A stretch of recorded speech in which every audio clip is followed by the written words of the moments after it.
kiala tiako isana jiaby ze alehandry tiako afanatsiangatsika mihitsy le fandrina enao le tiako be iny enao le mamy be iny amina io fijaliana fa tsy fifaliana fasarotam-piariny anompana ady lava tabataba tsy misaraka teny-dratsy kopaopa no miraraka nefindriano ny hitako masambatra tsy haiko ze atao tsy mahita fafiny amatomoko zy anao nefa saty temy mihitsy ko esa elao sanatry any ampandeafy samy fa tsy aty lasa fonjako anao to mampitsaly sady faly any sahirany ratsy kopondry lasa fonjako anao to mampitsaly sady faly any sahirany ratsy kopondry Samitia zany anao ndraindray tokafa ohatry asahotam-piamageta mahatonga ay lasa hitrotry fity mifamaly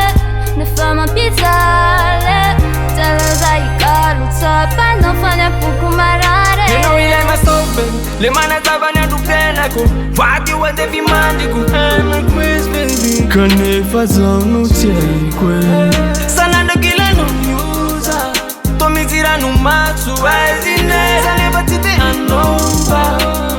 ka tsy haiko akory atao de magnano betisy paketrako feeling nefa tsisy ny apetrako latsatsaro-piaro amiratanao mafaka amin'ny ambony mba hoarery anao mety ho tsapaniany izy koa satsy anilany bakeo nefa tsy tiako ravey Samitia zany anao ndraindray tokafa ohatry asahotam-piamageta mahatonga ay lasa hitrotry fity mifamaly nefa mampijaly talaza ikalotsapana fanapoko marare tiako loatra izy te vera niasarotam-piariko manera nazana izy tsy mahazo fy ady lava isandera tikinao tiako mba ho anarek mbandiakamanao rehetra makarary anare anaty facebook zapisava commentaire jeriny profil nany adaliko lera aleoky ihany tsy nazaka anazy feheziko izy fa tsy asaka anazy iny tiavako azy tsy mba tsapany mety efaleo izy vavalatsaka anao-drasany tsy haiko aloha ze any antsainao any fa zaho fitahany atao tsy haiko anefa tsy haiko akory ze ataonao any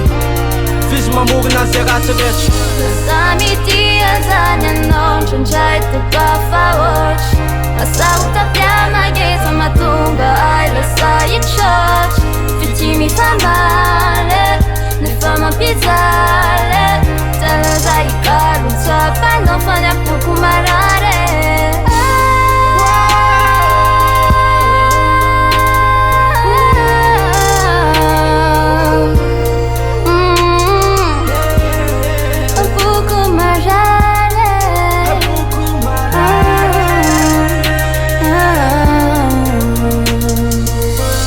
Samitia zany anao ndraindray tokafa ohatry asahotam